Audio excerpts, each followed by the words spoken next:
Padre Dios bueno, gracias por poder servirte, Señor. Gracias, Señor, por tu mano bondadosa que nos rescató de donde estábamos y nos libraste de las garras del maligno, nos desataste del mal y nos trajiste a tu reino de gloria y de majestad. Te decimos, Señor, usa nuestras vidas para ti. En el nombre de Jesús, háblanos una vez más esta mañana, Señor. Te adoramos y te exaltamos, Rey nuestro. Amén, amén, amén. Gloria a Dios. Este fin de semana el pastor Matías pudo pagarles una deuda que tenía comprometida el domingo pasado, ¿verdad? El domingo lo traicionó la tecnología, el anuncio de la impresora. La impresora anterior le anunciaba la falta de tinta unas cuantas copias antes. Esta te avisa cuando llega el último momento y se quedó sin tinta. Por eso no pudo entregarles la semana pasada los boletines. Pero ya lo tiene con usted, ¿verdad? Ya lo tiene. Bien, a mí me da tranquilidad cuando usted tiene el boletín y tiene allí el mensaje. Entonces yo predico con más libertad, con más soltura. Total, lo que me olvidé de decir, usted lo tiene escrito ahí. Y esto estábamos viendo el domingo pasado, haciendo la pregunta, ¿quién tiene a quién? ¿Cuántos tienen a Cristo en su corazón? Porque si usted no tiene a Cristo, el que tiene al Hijo tiene la vida. Si usted no tiene a Cristo en su corazón, tiene que recibirlo, tiene que aceptarlo, tiene que creer en Jesús, porque el que tiene al Hijo tiene la vida. ¿Cuántos tienen al Señor en su corazón? ¡Gloria a Dios! Ahora te hago la otra pregunta, ¿cuánto tiene el Señor de ti?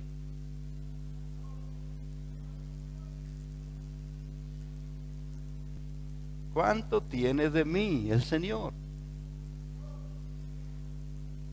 Entonces hacemos una reflexión muy sincera, muy honesta. Los seres humanos tenemos una gran dificultad en distinguir entre el ideal y lo real.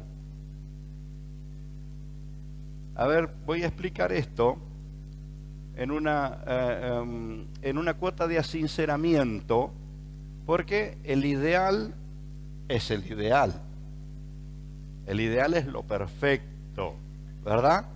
Pero lo real es justamente nuestro desafío de ir cambiándolo. ¿Ha escuchado aquella historia de los enamorados que estaban a distancia y él le envía una carta y le dice: cruzaré los mares por amor a ti, lucharé contra los dragones, pelearé con las fieras por estar junto a ti? El lunes voy por tu casa si no llueve. Uno era el ideal. En el ideal uno se suelta con cierto romanticismo. Si yo te preguntara ahora, ¿cuánto de tu vida le pertenece al Señor? El ideal es decir, todo. ¿Cuánto? Todo. ¿Cuánto darías por Cristo? Todo. Qué lindo. Entonces nos llenamos de fervor, hacemos unos aplausos y hasta unas danzas de gozo.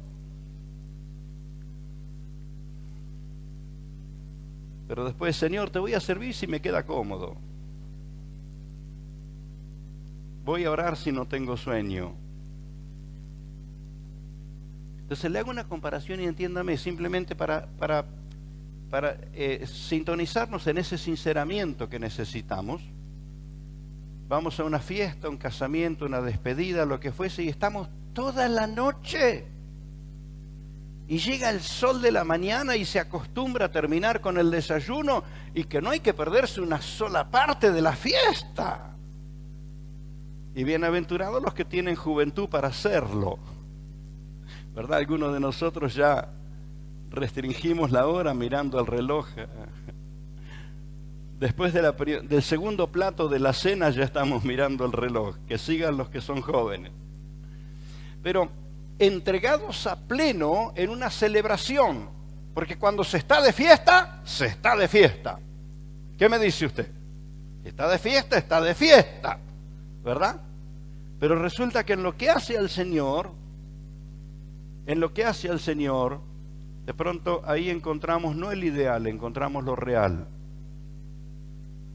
Le cantamos cada coro al Señor. Me hacía acordar hace poquito uno de los pastores, porque fue una bendición esta semana, pudimos estar con varios de los hijos mayores que son ministros ya por mucho tiempo, y uno de ellos me decía, se acordaba varias cosas de las que hablamos, y no es mía ese concepto, ese yo lo he escuchado también, que si pudiéramos vivir la mitad de las canciones que cantamos, estaríamos volando como los ángeles, viviendo en el Espíritu con una unción y un poder tremendo. Si pudiéramos vivir en hechos reales la mitad de todo lo que cantamos. Esto explica una cosa. Esto explica que el ideal es el ideal. Y nosotros no tenemos problema con el ideal. Nosotros tenemos problema con lo real. Nosotros tenemos problema con la lucha diaria, con la tentación de todos los días, con el problema. ¿No es verdad? En el ideal, todo. En la realidad, vamos a ver. En el ideal, Señor, te doy mi vida, te doy mi vida, te doy mi vida. Pero al menor problema, que se arregle otro. Hablábamos con el pastor Farías estos días de lo que le tocó vivir en Salta.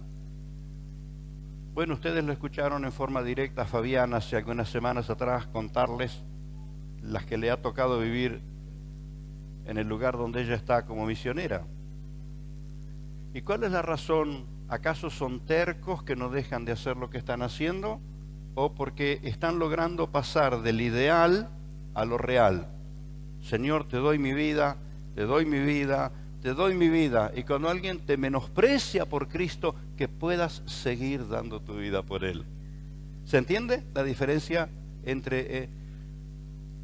¿Cierto, José? José, ¿verdad? No sé por qué siempre le cambio el nombre al hermano Jiménez. Estela, ¿cierto? Voy recuperando la memoria.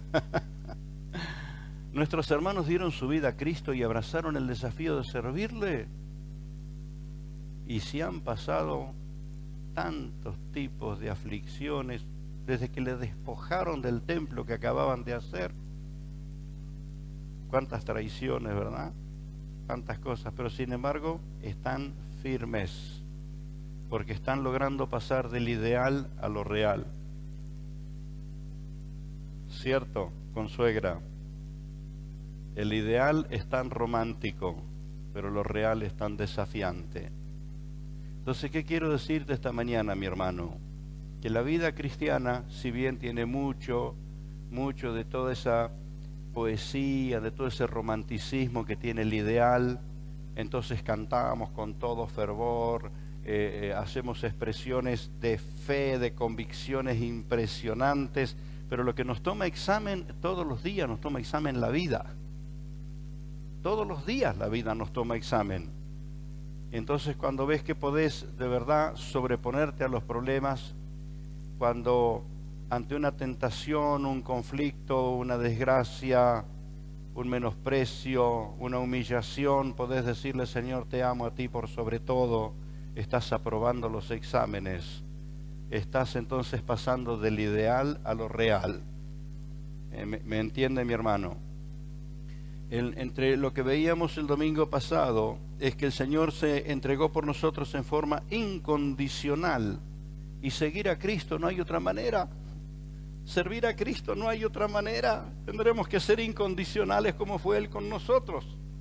Aunque no nos toque soportar los clavos, no nos toque soportar los látigos, no nos toque soportar la corona de espina, no nos toque eso tan cruel que Jesús tuvo que soportar, pero se entregó incondicionalmente, y pudiendo bajarse de la cruz, prefirió quedarse allí porque incondicionalmente se dio por nosotros. Es decir, no hay romanticismo en lo de Jesús. No hay una poesía con dichos profundos. Hubo una realidad. Se entregó. Lo sufrió. Venció. Por esto nosotros podemos caminar en sus fuerzas. Amén. Porque nosotros le entregamos nuestra vida y Él nos tiene a nosotros y nos ayuda en todo momento. Corintios capítulo 6 es uno de los pasajes que miramos. Yo quiero volver a todo el párrafo que no leí el domingo pasado. El domingo pasado quedé solo en el versículo 17, porque es muy, pero muy fuerte el concepto que escribe Pablo aquí. Dice, pero el que se une al Señor, un espíritu es con Él. ¿Cómo se logra entregarse, unirse al Señor para que no haya diferencia entre el Señor y vos y te vean como uno solo? Entonces, Pablo da este concepto que es fuertísimo, pero este concepto aparece entre medio de una exhortación que Pablo le hace a los corintios. Los corintios eran los creyentes de una de las tantas ciudades de Grecia con una particularidad. Era una ciudad de paso. Como los mares eran profundos y peligrosos, entonces las embarcaciones, todo el comercio pasaba por Corinto. Los barcos llegaban desde un lado a los puertos de Corinto, atravesaban el sector de tierra, porque la península les permitía, no era muy grande, y entonces trasladaban a los otros puertos donde otros barcos, otras embarcaciones llevaban sus mercaderías hacia otros lados y viceversa, traían. Y entonces Corinto fue un lugar de intercambio internacional en aquellos días. Entonces, como todo lo bueno de las mercaderías pasaban por ahí, también pasaban por ahí todo lo malo de todas las costumbres. Pasaba por ahí toda la perversidad, toda la corrupción y toda la pudrición, pasaba por ahí. Entonces era muy fácil que los creyentes se confundieran, porque ahí aparecían los adoradores de todos los dioses propagando sus idolatrías. Entonces, cuando Pablo llega a predicarle a los corintios, a quienes los ama profundamente y a quienes le dedica 2 de las cartas que luego escribe como padre, como apóstol, como papá espiritual, Pablo apunta a los problemas que tenían los hermanos en Cristo, que habían recibido al Señor, se habían convertido, pero todavía muchos de ellos estaban en la teoría, estaban en el ideal, por Cristo todo, pero al otro día estaban viviendo un desastre por la fuerte influencia que había allí. Y la influencia que había, no la desconocemos, es la que está en todo el mundo. A lo malo no hay que estimularlo para que... Es como el yuyo en la tierra. La maleza no hay que sembrarla para que salga, sale sola. Y uno no entiende por qué. Ara la tierra, la prepara y siembra buena semilla, pero siempre aparece un yuyo que nadie lo sembró.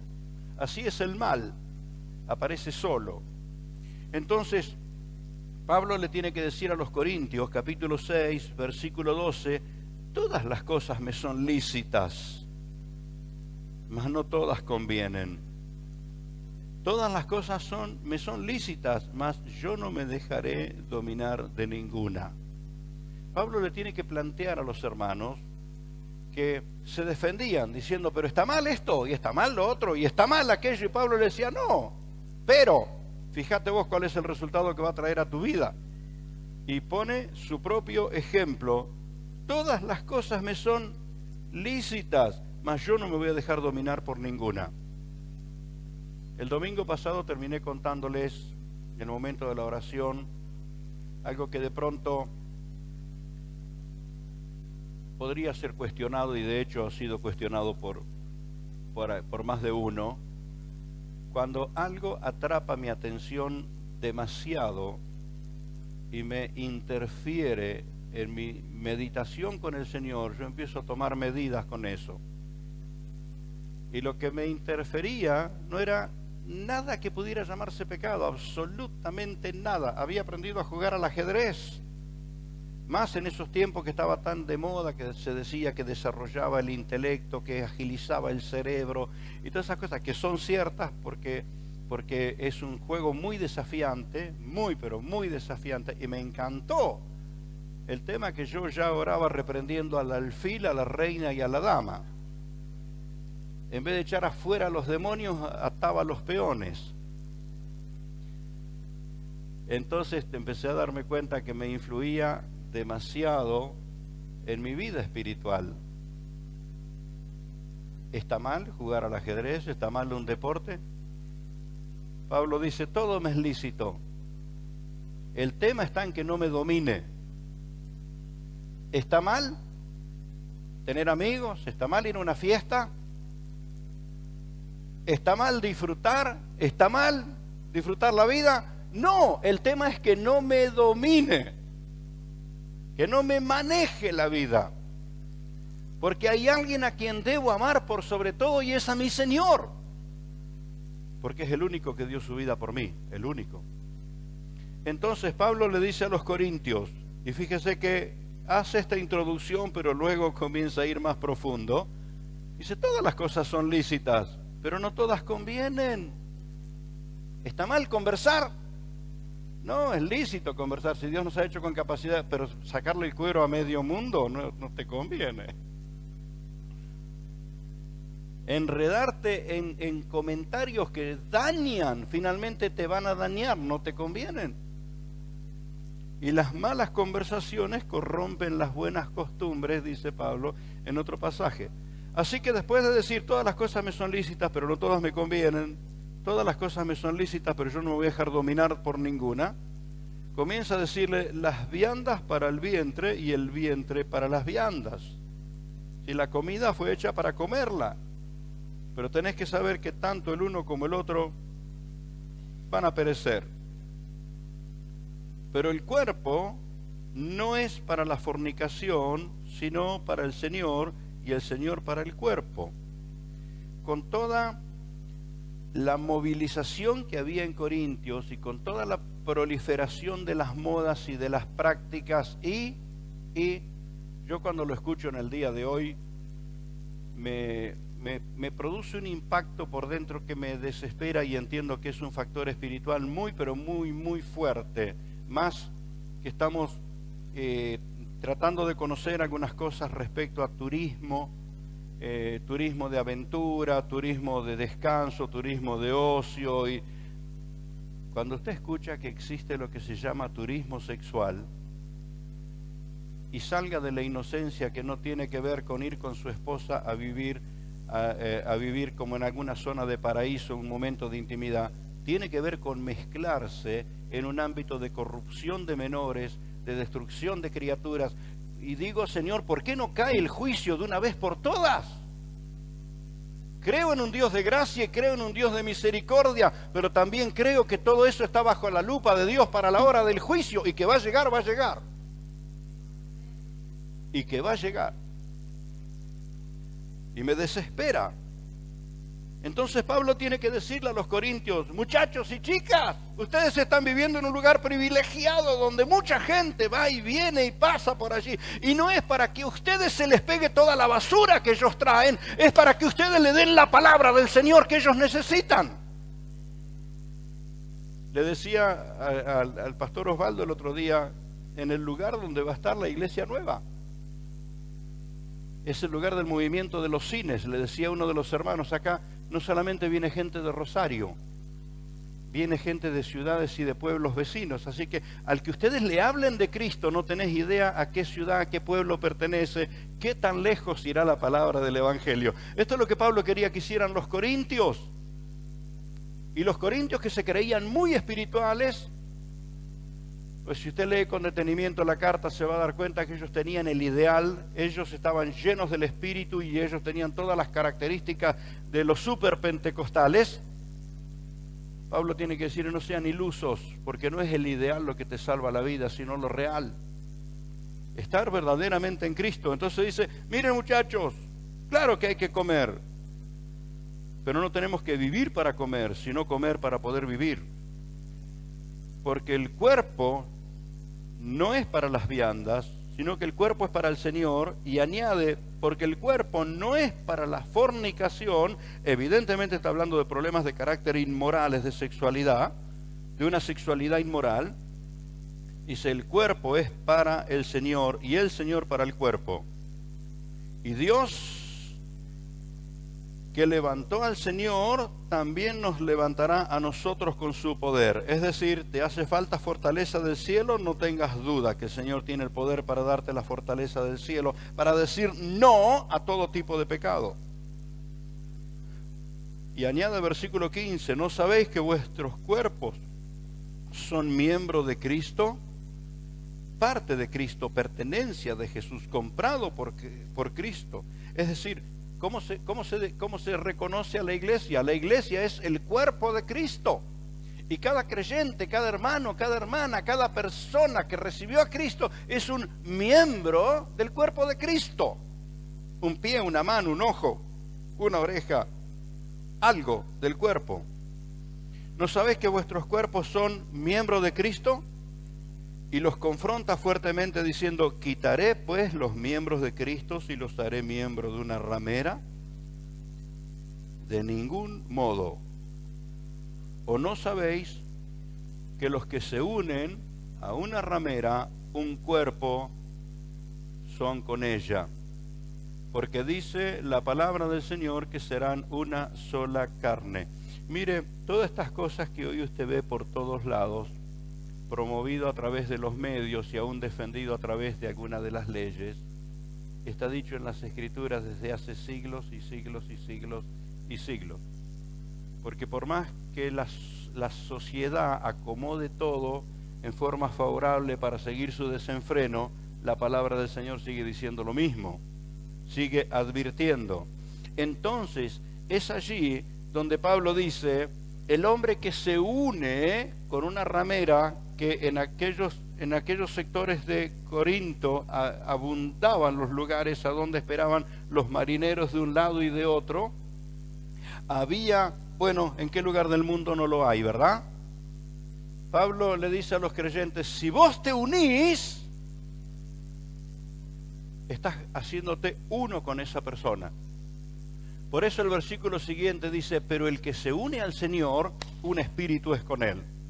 Entonces los desafía, les dice, ¿qué prefieren? ¿Ser uno con la corrupción o ser uno con el glorioso Señor? Los confronta fuertemente Pablo a sus hijos espirituales. Y les dice, versículo 18, huid de la fornicación.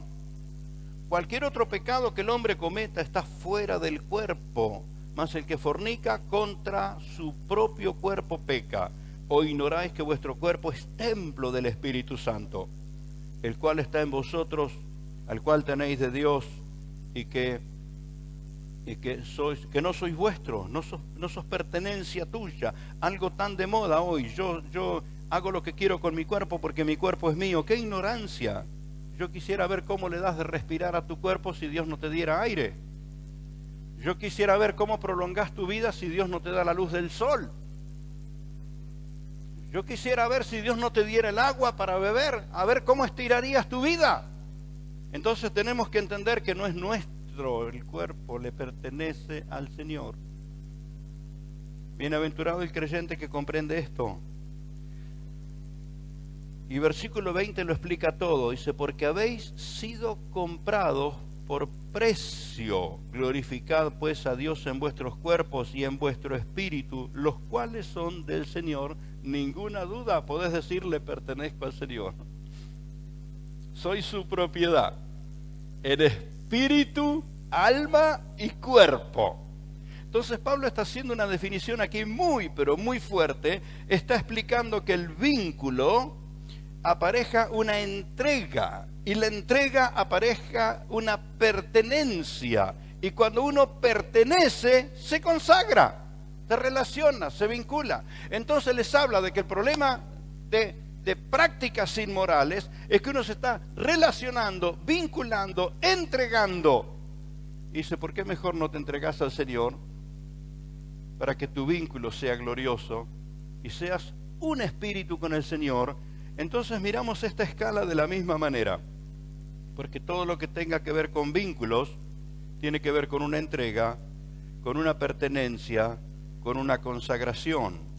Ahora, ¿qué tal si en nuestra búsqueda con el Señor le rendimos todo a nuestro Señor? No en teoría, sino en práctica. Cuerpo, alma y espíritu. Cuerpo, alma y espíritu. entonces nos vinculamos con el Señor, nos entregamos al Señor, tenemos claro nuestra pertenencia. ¿De quién sos? Soy del Señor. Amén. Pertenencia.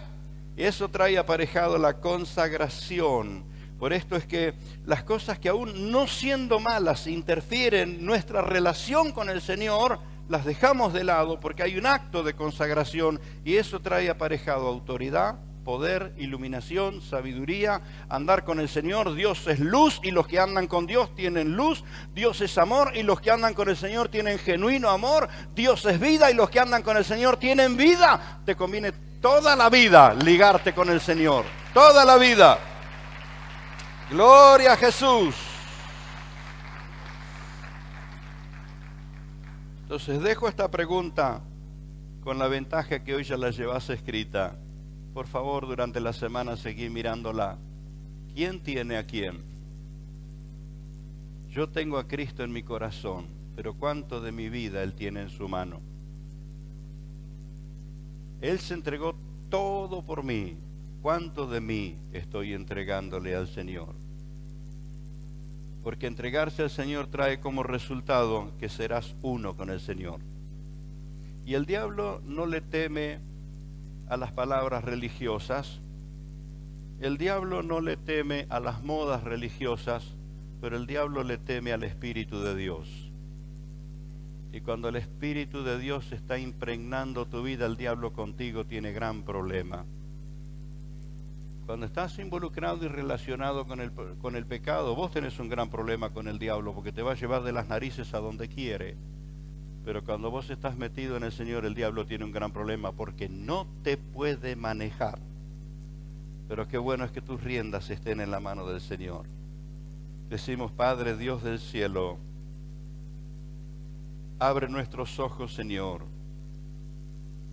Estamos felices, Señor, de hablar de tantos lindos ideales, de cantar nuestros ideales y emocionarnos con ellos. Mas te rogamos, Espíritu Santo, gobiérnanos de tal modo que podamos advertir el riesgo y distanciarnos del pecado, que podamos advertir las maquinaciones de Satanás y poner barrera contra él, más libertad para tu Espíritu.